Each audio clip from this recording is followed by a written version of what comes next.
All right, so we are here to do a couple logarithmic graphs, and I'm going to do numbers 20 and 21 from the worksheet that was assigned, which is worksheet number 5.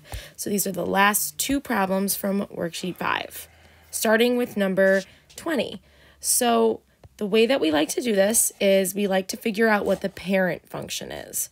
The parent function is always going to be the log with the base and just a plain x. So no moving left, right, no reflecting, no up or down.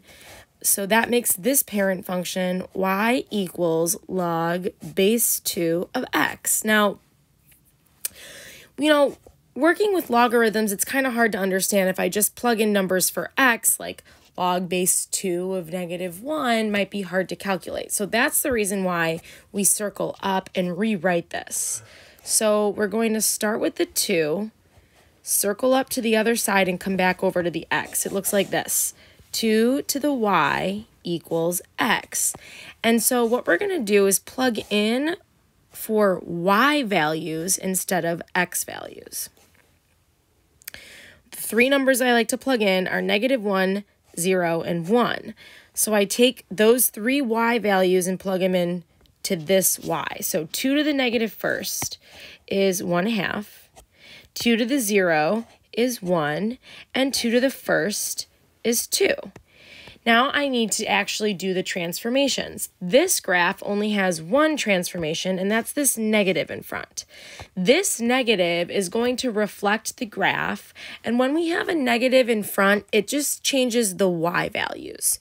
So I'm going to negate all the y's. Okay, negate just means multiply by -1 or switch the sign. So if I switch the sign of -1, it becomes +1. 0 is neutral, so it stays 0. And if I switch the sign of +1, it becomes -1. And then I'm just going to plot these points. The x values all stay the same, and my new y values are the points that I changed. So the default vertical asymptote is at 0. We do not need to move it. We only need to move it if the function goes left or right. So in this case, it does not. I do not need to move it. I'm just going to plot the point 1/2 and then 1. Next, I'm going to plot the point 1, 0. And last, 2, -1.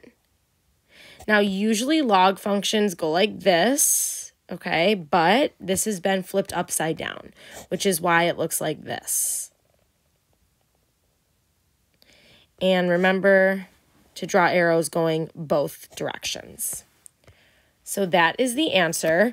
The domain, remember, the vertical asymptote to infinity is the domain for all log functions. So the vertical asymptote is 0.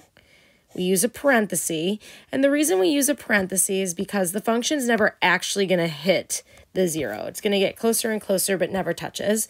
And for all log functions, the range is -infinity to +infinity. So let's do one more problem to make sure that we hit home. This next problem, number 21, has two transformations. So first, let's figure out the parent function. The parent function is y equals log base 4 of x. No transformations for the parent function. And then we circle up. So take the 4 to the y equals x. We're going to make our chart, the x and the y. The three values I pick for log functions, I put it in the y and plug and chug. So we have 4 to the negative first, which is 1/4. 4 to the 0 is 1, and 4 to the first is 4. Now for the transformations. Well, this graph is going to move right 3 and down 1. So the x values move right 3. So 1/4 becomes 3 1/4. 1 right 3 goes to 4, and 4 right 3 goes to 7. Then down 1 for my y's. So I'm going to move all of these points down 1. So -1 goes down 1 to -2. 0 goes down 1 to -1. And 1 goes to 0. Now, these are my new points from the graph. So the vertical asymptote default is 0, and it does have to move this time.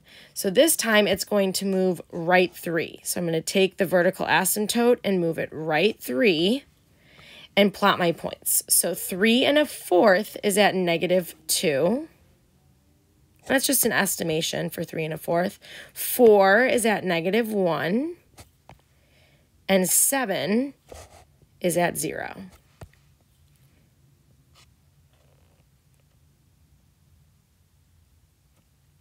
Perfect.